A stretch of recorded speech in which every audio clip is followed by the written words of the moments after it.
Have you ever had your entire wedding stolen? Not by a stranger, but by your own family. One day, I opened a group chat and saw my dream venue, booked. The deposit, paid. But not for me, for my sister. Using my exact plans, my research, even my Pinterest board. The shocking part, everything was still in my name. Contracts, payments, legal signatures. They didn't steal it. They simply replaced my name with hers. Because I've always been the understanding one. But I'm Natalie Whitmore, and this is the story of how I turned betrayal into boundaries. I reclaimed over $200,000, canceled the wedding they hijacked, and used that money to launch a scholarship for young women in design. 4 lives changed, so far, and it all started with a cancellation form and a pen my grandmother once called the promise pen. If you've ever been silenced just because you didn't scream, this story is for you. Don't scroll. The ending is mine this time, and I wrote every word of it. Before we dive into the story, I'd love to get to know you a little better. Drop a comment below and let me know where you're watching from. That way, I can send you a special shout out. Now, let's begin our story together. The group chat had been harmless at first, just chatter about napkin colors and centerpiece photos, the kind of over-enthusiastic input families give when they don't have to foot the bill. I was scrolling through it absent-mindedly, sipping iced tea, marking tasks off my wedding planning spreadsheet. Then I saw the word that made my thumb freeze over the screen. Venue confirmed. Deposit sent. I blinked. Then I blinked again. The message was from Mom, Karen, sent to the Carson family wedding planning group chat, complete with a string of champagne emojis. I read it once, twice, but it didn't make more sense with repetition. My venue? The one I had bookmarked, researched, visited, and budgeted for? That venue. The text wasn't addressed to me, but it was about me. Or so I thought. I stared at the message like it might rearrange itself into something more reasonable. But the photos kept coming. Cake samples, satin shoes, a pastel invitation mock-up bearing my sister Ava's name in swirling cursive. Ava Carson and Jordan Whitmore.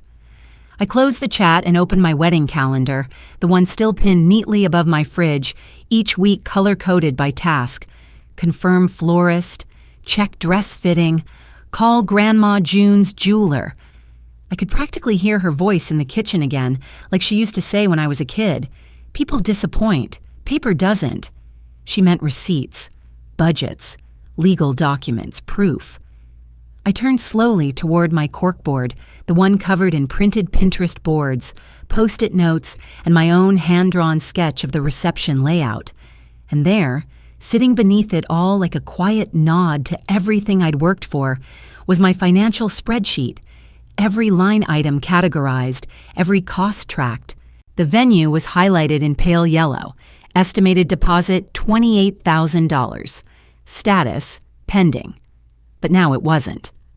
I tapped my phone and dialed Aunt Rachel, the only person in the chat I could imagine blurting something out without realizing the weight of it. "Hi, sweetheart," she answered on the second ring, cheerful as ever. "Hey, quick question," I said, trying to keep my voice neutral. "The family group chat, did you mean to send all that to me?" There was a pause. "Oh, sugar, did Karen not tell you yet?" I thought she was going to explain. "We're just helping Ava move things along. She really needed the push." I felt my jaw clench. "So, the deposit for the garden estate, that wasn't for my wedding?" Aunt Rachel chuckled lightly, like this was all a minor mix-up. "Well, honey, Ava's date is sooner, and they figured you wouldn't mind. You've always been the organized one." That word again, always. I didn't answer. I just stared at the spreadsheet on my screen. My fingers hovered over the keyboard, not typing, just registering what was no longer mine. I hung up gently, thanked her even. Because none of this was her fault, not directly. Then I called my mother. "Hi, Nat," she answered, that sing-song lilt in her voice like everything was fine. "Did you see Ava's new shoes? Aren't they just, you used my venue?" The line went quiet, not even a breath. "I was going to tell you," she finally said. "It just made sense. Ava's under so much pressure, and we figured you, of all people, would understand. My fingers curled around the edge of the countertop. Understand what? That Ava needs more help. You've always been the independent one, Natalie. You don't need the same guidance. I closed my eyes. You promised that fund was for my wedding. We never said just your wedding. You said I could plan how I wanted. She sighed. Sweetheart, we're still helping. Just not in the way you pictured. There are moments in life that don't scream when they break. They just snap. A clean, quiet shift, like a branch in winter cracking under its own weight. I didn't yell. I didn't cry. I said, "Thanks for clarifying," and hung up. I stood in the middle of my kitchen. I looked at the corkboard, at the calendar, at the spreadsheet.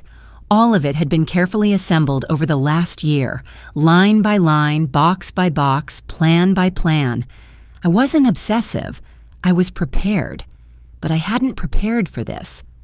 I pulled the May calendar down from the fridge slowly, the magnet clinking softly against the tile floor. The sound was almost absurd in its calmness. Each date circled in blue marker. Rehearsal dinner, hair trial, final fitting. None of it had changed, but the intention behind it had. I whispered to myself, not out of anger, not out of fear, but as a quiet promise, I'm not delaying anything. I folded the calendar in half and dropped it into the trash. Somewhere across town, I imagined Ava twirling in her pastel heels, excited and oblivious. I wasn't angry at her, not yet. She was playing the part she'd always played, the younger one, the bright one, the one who needed more. But if my name wasn't on their priorities anymore, I was about to make sure it was the only one on the paperwork. And I wasn't just talking about the venue. I didn't scream. I didn't slam a door. I didn't even swear, though the peppermint tea in my mug had gone cold, and the cursor on my screen blinked like it knew something I didn't. It was one of those overcast Portland afternoons, the kind where the sky looked like wet cotton and the breeze smelled faintly of rain and rosemary. Miles was out grocery shopping. I had the apartment to myself, the hum of the dishwasher in the background, a soft jazz playlist echoing off the windows. It felt like a calm moment until I checked my bank portal. 2 transactions stood out like bruises, one for $70,000, another for $50,000, both labeled event services, neatly typed, neatly executed. My fingers hovered over the trackpad as I read and reread them, the way you stare at a sentence hoping the meaning will change the 3rd time. Theft doesn't always scream. Sometimes it whispers through decimals. I leaned back, exhaling slowly. Grandma June's voice came back to me, unfiltered and firm. "Show your receipts." She'd scribbled those 3 words in the margin of my first scholarship essay. I hadn't understood the depth of them back then. Today I did. I opened Dropbox. There they were, folders I hadn't touched in months. Florist, confirmed. Venue contract. Photographer, deposit paid. I clicked through them, one by one. Every file had my name at the bottom. Every PDF bore my signature. But below the signature line, where the email and contact info sat, was Ava's information. Her Gmail, her cell. Not forged, not stolen, just quietly replaced. The florist I'd chosen, the photographer I'd vetted, the venue I'd fallen in love with after visiting it in the rain, imagining the string lights glimmering above the tables. They'd used it all. For her. They hadn't started from scratch. They'd overwritten. A drop of tea slipped down the side of the mug, unnoticed. I pulled out the shoebox from the bookshelf behind me, where I kept paper copies of things just in case. Miles always teased me for being a paper person in a PDF world, but Grandma June said paper remembered what people tried to forget. I found the printed estimate for the catering company, same signature, different event date. I opened Excel. My fingers moved automatically. Green for confirmed discrepancies, yellow for pending verification, red for anything that needed immediate attention. It wasn't just about emotions now, it was a process. Numbers had rules. People didn't. By the time Miles returned, juggling grocery bags and calling out, "Almond creamer or oat?" I had cross-referenced 7 files and flagged 9 inconsistencies. He paused in the doorway. I didn't say anything. I just stared at the screen. He set a pen beside me, my favorite one, the one with my initials on the clip. "You always said numbers tell the truth." I nodded, barely audible. "They still do." That night, I called Julia Tran. Julia had been my friend since college, but more importantly, she was a lawyer who never sugar-coated things. "You're telling me your name is still on all the original contracts?" she asked, not bothering to say hello. "Every one of them. The money left my account. The agreements are in my name, but the emails, Ava's." She exhaled a short, dry laugh. "That's not a gray area, Nat. That's sloppy fraud. You didn't sign it over. You still own those contracts." I wanted to feel victorious. I didn't. I felt steady, which was new. "That means if I pull out, they scramble," Julia said. "You have leverage." I didn't sleep well. I kept picturing the photos Ava had posted from her wedding day, her smile beneath the arch of peonies I picked, her name etched onto welcome signs I'd custom ordered months earlier. The worst part wasn't the betrayal, it was the fact they never even considered asking. They'd assumed I'd understand. That word again, understand, translate, stay silent. In the morning, I called my dad. He answered like he was expecting it.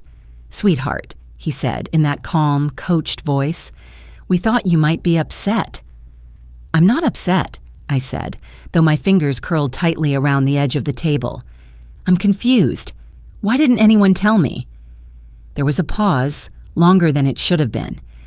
"It was a time-sensitive discount. Ava needed it more. You've always been the one who figures things out. Independent, strong, capable, useful. Always those words, wrapped in bows of fake praise." "I'm not a backup plan," I said, and ended the call. The silence in the apartment returned, heavier this time. Miles stepped into the doorway, but I shook my head. I didn't want comfort. I wanted action. I sat at the dining table, same spot, same screen, but this time I wasn't checking. I was preparing. I opened a new folder on my desktop. I labeled it simply Evidence. They thought I'd fold quietly, but the venue still had my name on the line. I landed in Santa Rosa just after 9 a.m., a carry-on at my side and a single folder clutched to my chest like a lifeline. Inside were 6 printed contracts, a cancellation form template, and a pen Grandma June once called the Promise Pen.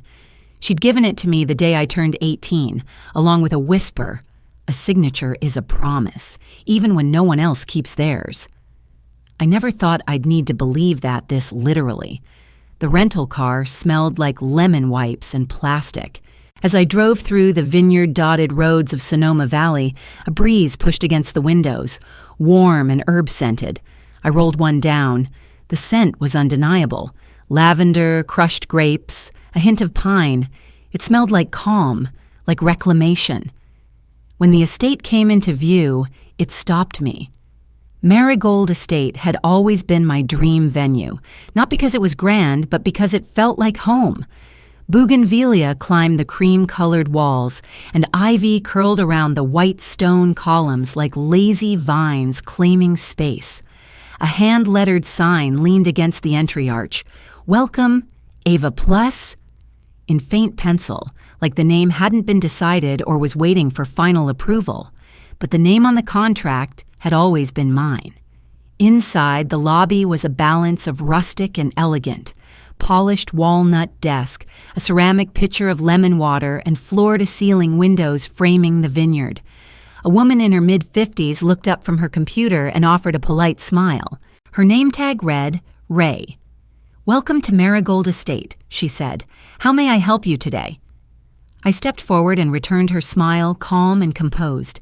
"My name is Natalie Whitmore. I believe I'm the contracting bride for the October 14th reservation." She paused. Her hands moved across the keyboard with practiced speed. "Just a moment, Ms. Whitmore." She tilted the screen slightly. "Yes, October 14th, reserved by Natalie Whitmore. May I see identification?" I handed over my ID, then the contract, highlighted in 4 different colors with tabs marking payment dates, penalties, and clauses about cancellation. Behind me, Julia stood in her neutral lawyer stance, back straight, arms crossed, presence controlled. Ray skimmed through the document. "Is everything all right with the event?" "I'm here to cancel the booking," I said. She blinked. "Oh, I'm aware of the 10% cancellation fee," I added. "The contract allows for full authority by the signee, correct?" "Yes," Ray said slowly, then nodded. "Yes, of course. Please give me a moment to prepare the paperwork. Can I offer you anything to drink while you wait?" "Peppermint tea," I said. "Room temperature, if that's possible." As she disappeared behind a side door, I walked toward the window. The view of the vineyard made my breath catch. It was beautiful, peaceful. And for a moment, I felt an ache, not for the wedding I'd lost, but for the version of me that once thought I needed their approval to deserve a day like this. Julia stood beside me. "You sure?" I nodded. "They counted on me to disappear. I'm just confirming I didn't." When Ray returned, she handed me a form printed on ivory paper with a watermark of the marigold crest. "We just need a signature here, and we'll remove the event from our calendar. Would you like a printed copy for your records?" I glanced at Julia, who offered a subtle nod. "Yes, please." As I picked up the pen, I realized it was the same one I'd used to sign the original contract 6 months ago. The same dark blue ink, the same pressure in the loop of the W in Whitmore, the cancellation form printed with a soft hiss behind the desk. Ray returned with it, and I added my signature once more, this time reclaiming instead of planning. She tore the October 14th page off the wall calendar behind her. I watched as she folded it in half and tucked it into a drawer. "Dear friend, what would you do if you were in my shoes? I bet you can't guess what's coming next. But before we go any further, drop a 5 in the comments if you're still with me, because what happens next might just leave you speechless." And then, of course, came the texts. First Ava, "You ruined everything." Then Karen, "Unbelievable. This is family." Followed by David, "You should have talked to us first." I stared at my phone, watching the words stack like accusations, one after another, trying to build a case out of guilt. I turned the screen off, not because I was afraid, but because I was done responding. Ray's voice broke the silence. "Most people don't read the fine print, but your organizational clarity is impressive." I smiled faintly. "Courtesy doesn't require approval." We exited without ceremony. The sun was beginning to dip behind the vineyard hills, casting long shadows over the gravel. I heard the crunch of each step, felt the stillness in the air. As we reached the car, my phone buzzed one last time before shutting off. I glanced down. One final email notification lit up the screen. Subject, June Whitmore Trust. For your review. I didn't open it, not yet. But something told me I already knew. It wasn't just my wedding they had touched. They'd touched Grandma June's promise, too. And they were about to find out I kept my receipts. They told their version first. But mine came with attachments. It began with a single photo. Ava at a sidewalk cafe in Portland's Pearl District, the kind with reclaimed wood tables and overpriced lattes poured with leaf art. Her eyes were swollen, her mascara lightly smudged, but she was still smiling, thin, performative, the way people smile when they know someone is watching. The caption read, "When your own sister cancels your wedding because she can't stand to see you happy." I stared at it for a full 30 seconds before the vibration of my phone reminded me the world had already seen it. I scrolled, hundreds of likes, dozens of comments. "You deserve better, Ava. Family is supposed to lift you up. She was always cold in high school. I remember she didn't clap at your dance recital in 2009. And then, like clockwork, Karen posted her contribution, a faded photo from the late 90s. Ava and me, barely out of toddlerhood, wearing matching red corduroy dresses, mine stained with apple juice. We stood on the front porch of Grandma June's old house, arms sloppily around each other. Her caption, "I raised my daughters to love, not sabotage. Some lessons don't stick." That one hurt more than I expected, not because of the words, but because of how calculated they were. Karen knew how to frame a narrative. She didn't shout. She nudged. She layered implication in softness. That had always been her strength. My notifications spiraled. Email alerts, DMs, tags, reposts. Even LinkedIn sent me a "someone viewed your profile" ping. There was no corner untouched. By noon, distant relatives I hadn't spoken to since middle school had chimed in. Can't believe Natalie would do that. Money changes people. She used to be so responsible. I set my phone down on the coffee table and walked to the kitchen, where I stood staring at the fridge without seeing it. A half-drunk iced tea sat on the counter.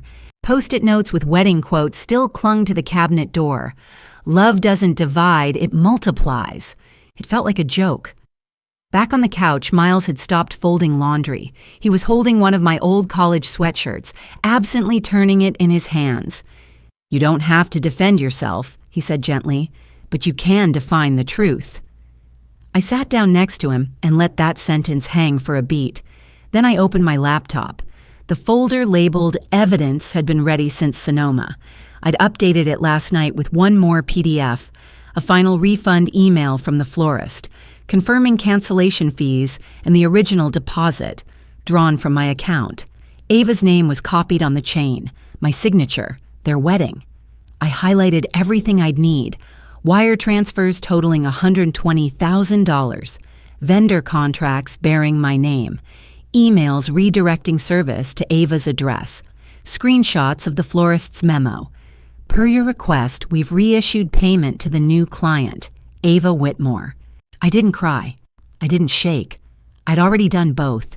I opened a blank post window and began typing, "Boundaries aren't betrayal. Receipts aren't revenge. This is what happened." No hashtags, no tags, no dramatic phrasing, just clarity. Then I attached the files, 7 in total, each labeled, each time-stamped, and I hit publish. At first, the backlash doubled. People called it vindictive.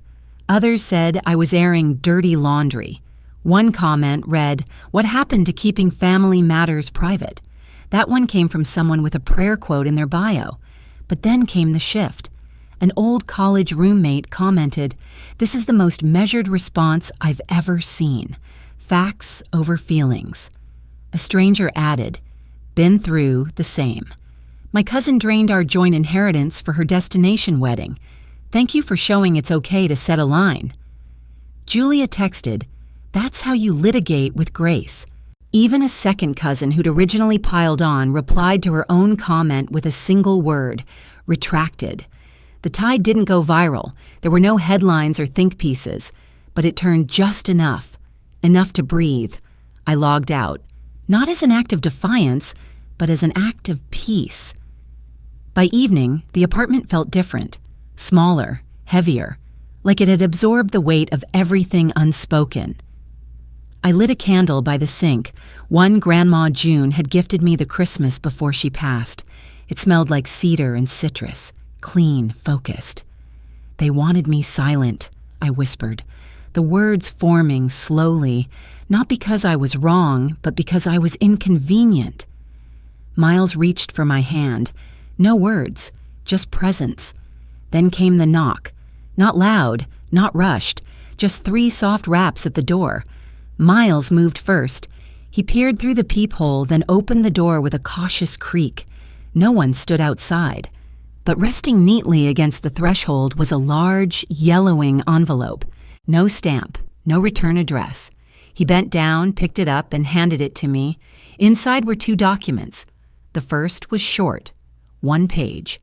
A legal notification printed on thick, watermarked paper. The second was older, handwritten in ink that had faded slightly at the edges. But I recognized the penmanship instantly. Tight cursive, deliberate slant. It was Grandma June's updated will, and my name was underlined. The letter was dated 3 months before she died. It wasn't an afterthought. It was a decision. The air inside Halverson and Dell's law office smelled like rain-soaked wool and lemon polish. Cambridge in mid-November had that gray, bone-deep chill, and even though the room had a fireplace crackling in the corner, I still rubbed my palms together as if I needed to remind myself I was here, alive, in this moment. Mr. Halverson was already seated behind a mahogany desk, a legal pad angled just so beside a folder with my name typed in clean block letters. "Natalie," he said with a warm, practiced nod, "I appreciate you making the trip." I nodded back. Miles sat beside me, one hand resting lightly on my knee beneath the conference table. No words, just weight, just presence. "Before we begin," Halverson said, adjusting his glasses, "I want to emphasize that everything we're about to review was prepared and signed under full legal competence, dated August 9th, 2023, witnessed, notarized." He opened the folder and removed a cream-colored envelope sealed with a wax imprint, Grandma June's initials. Just seeing the curl of that J brought tears to my throat. The way she dotted her lowercase i's with little loops, the way she always signed her birthday cards in blue ink. "She also left a recording," Halverson added. "Would you like to hear it first?" I nodded. He tapped a slim remote. A speaker on the bookshelf clicked softly and then, "Natalie." Her voice. Tired, lower than I remembered, but sure. Measured. "If you're hearing this, then I've gone ahead of you, and I hope the sun is still warming the kitchen window the way it did when we baked scones. I hope you're drinking your tea with too much honey like you always did when no one was looking." I pressed my hand to my mouth. I didn't have millions, I had choices, and I made them. Money stretches only as far as the integrity behind it. I want mine to stretch into something that lasts, so I've left the entirety of my estate, liquid and property, to you, not because you were always the easiest, but because you were always the most honest. The message ended without fanfare, just a pause and then silence. Halverson let the moment hang. "It totals approximately $950,000, he said softly. "That includes her home, savings, and several modest investments, all now in your name." He slid the official will across the desk. I took it with both hands. The paper was thick, embossed, and smelled faintly of lavender and the past. My name was underlined in red ink. Inside the envelope, beneath the will, was a second sheet of paper, a letter. "Dear Natalie," it began, "you don't owe anyone your silence, not when the truth costs you more than it comforts them. I chose character over convenience. You taught me to see that, even when I forgot. Don't explain yourself to those who never listened." My vision blurred, but I read to the end. At the bottom, in that same red ink, she'd signed, "With you, I'm at peace. June." I didn't cry, not exactly, but something cracked gently inside my chest and began to settle, like a puzzle piece finally pressed into place. My phone buzzed once, then again and again. Karen, Ava, one of my cousins. She was confused. "This isn't fair. You know this isn't what she meant." I closed the messages without reading more and pressed delete on each thread. There was no rage, no heat, only quiet. "You okay?" Miles asked, his voice low. I folded the letter and placed it back into the envelope. "I'm okay," I said, "but I'm not finished." We left the law office in silence, the kind that holds reverence, not awkwardness. Outside, the wind tugged at my coat, and I held tighter to the folder under my arm. In the distance, a row of brownstones blurred behind a misty drizzle. That night, back in the hotel, I sat at the writing desk by the window. Miles had gone downstairs for tea. The room was still, except for the muted hum of city traffic. I opened my laptop, created a new folder, June Whitmore Legacy, and then a new document. At the top, I typed, "The June Whitmore Scholarship for Women in Design." The cursor blinked beneath it like a heartbeat, like permission. My mind drifted to a memory. 16 years old, sitting at Grandma June's kitchen table with my scholarship essay draft. She was chopping parsley, correcting my grammar in between slices. She'd circled one word with her red pen: integrity. "You can be talented," she'd said, "but it won't mean much if people can't trust the way you walk through the world." She smiled and patted my hand. "Don't write what sounds good. Write what you've lived." Now, as I looked out the window at the Cambridge skyline, her words returned, not as a memory, but as instruction. This was never about just a wedding. It was about what we build from what we're given, and I'd just been handed tools wrapped in lavender and signed in red ink. It wasn't the wedding they imagined, but it was the one I finally chose. The garden in Cambridge bloomed like it had waited for us. Cherry blossoms scattered gently with each breeze, string lights curled around trellises, and mason jars filled with wildflowers lined the wooden tables.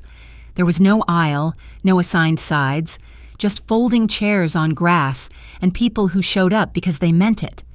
I stood beside Miles beneath an arch of blooming branches, not a cathedral ceiling or grand hotel ballroom. We didn't have 100 guests, just 22. Not because we couldn't invite more, but because these were the people who stayed. Julia handed me a small bundle tied with a navy ribbon. Our vows, handwritten, folded neatly. She nodded once and stepped back. My hands trembled slightly as I unfolded mine, not from fear, but from the weight of finally speaking what I'd lived. "I thought weddings were where love began," I said, eyes on Miles. "But the truth is, we were already building something long before the flowers and the food and the forms. You reminded me that silence can be sacred, but truth must be spoken. I choose you, without noise, without crowd, just clarity." He smiled, his voice soft but steady. "You taught me that peace doesn't ask permission, that real love doesn't require performance. I choose you, exactly as you are, and never as anyone else asked you to be." There wasn't a dry eye. Even Julia brushed one away and pretended it was pollen. Later, during the garden dinner, my father approached. David looked older than I remembered, shoulders a little lower, eyes not demanding, just searching. "I know I'm not owed a word," he began, "but if you'll hear one, I'm sorry." I held his gaze. "What are you sorry for?" He didn't flinch. "For not protecting what was yours, for taking your silence as agreement, for forgetting that independence isn't absence." I nodded slowly. "Thank you for saying that." He waited, but I didn't add more. Some bridges stay burned for a reason. Forgiveness doesn't always come with an invitation back. Sometimes it's just a door you no longer lock from the inside. As the evening sun dipped below the hedges, Julia handed me a letter, her expression brighter than usual. "From your first scholarship recipient," she said. I opened it gently, like unwrapping something sacred. "Dear Ms. Whitmore," it began, "because of you, I start architecture school this fall. I've never had a desk of my own before. Thank you for giving me a future where I can draw homes for others." Signed, Amina Salazar. The handwriting was steady, hopeful, the kind that made you sit up straighter, even if you were already proud. After the last guest had gone and the lanterns flickered lower, I walked the garden alone for a moment. The petals had started to fall, pink and pale like notes from the sky. I remembered Grandma June's voice in her kitchen, slicing apples, her apron dusted with flour. "The best vows," she used to say, "are the ones you live long before you speak." I hadn't understood it at 17. At 25, I thought I did. But standing here now, married, not just to a man, but to my own boundaries, to my own future, I knew what she meant. You don't wait for a ceremony to love someone well. You don't wait for applause to protect your peace. Back inside, I poured myself a cup of mint tea, her favorite, and sat in front of the fireplace. The room was quiet but not empty. The letter from Amina rested beside a lavender sprig. The vows Miles had folded into a clean napkin. My grandmother's photo smiled without expectation. For a long time, I'd lived my life trying not to disappoint the people who misunderstood me. But Grandma hadn't misunderstood me. She'd trusted me. Enough to put a legacy in my hands. Enough to believe I'd use it not just to rebuild, but to uplift. The fire crackled softly, and in that warmth, I felt something settle. The wedding was mine after all, not because of a venue or a dress, not because of guest lists or centerpieces, but because every choice had been mine. And this time, no one took anything away. I reached for my laptop, opened the scholarship inbox. There were already 4 new applications. One girl had attached sketches of her dream dorm room. Another had written about building homes for foster youth. I smiled, closed the screen, and whispered softly, not to anyone in particular, but maybe to the woman I used to be. We made it. Miles leaned his head against mine. "You know what the best part is?" I asked. He looked over, curious. "What?" I smiled. No one else wrote this ending. I didn't need a ballroom or their approval, just a garden full of grace and the quiet strength to claim my place in it. Sometimes the loudest love isn't shouted, it's chosen in silence. Families may fumble, even fail us, but dignity doesn't depend on their permission. In the end, it's not who celebrates you that defines your worth. It's how you carry your truth when no one's clapping. If this story reminded you of your own quiet strength, or the moment you chose peace over permission, I'd be honored to hear your thoughts. And if this story touched your heart, give it a thumbs up and subscribe for more stories about resilience and hope. Thanks for watching.